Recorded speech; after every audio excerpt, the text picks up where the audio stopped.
পুরো ভিডিওটা দেখার অনুরোধ থাকলো। এটা হলো কচু, কুড়ে নিয়েছি আগের থেকে, ওটা দেখানো হয়নি। কুড়ে নিয়ে তারপরে আমি এবার মেখে নেব। সব মশলাগুলো দিয়ে দিয়েছি, লবণ দিয়েছি, হলুদ দিয়েছি, লঙ্কার গুঁড়ো, মরিচের গুঁড়ো, বেসন আর কিছু চালের গুঁড়ো, কালো জিরে, একটু আদা বাটা দিয়েছি।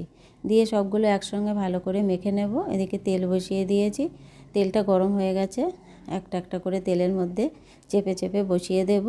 এই কচুর বড়াটা খেতে আমার শ্বশুরমশাই আর আমার শাশুড়ি মা খুবই পছন্দ করতো। আজ তারা নেই, তা যাই হোক আমার আজকে ননদ এসছে, ননদও খুব পছন্দ করে। তা যে পছন্দ করে যে জিনিস তাকে সেই জিনিস খাওয়াতে খুবই ভালো লাগে। তা ওনার জন্য বানিয়ে দিলাম, খেয়ে খুব ভালোবেসে খেয়েছে আর খুব বলছে অনেক দিন খাইনি, যে আমার খুব ভালো লাগলো তার জন্য। যাই হোক, এই কচুর বড়া কে কে খেতে ভালোবাসো কমেন্টে জানাবে।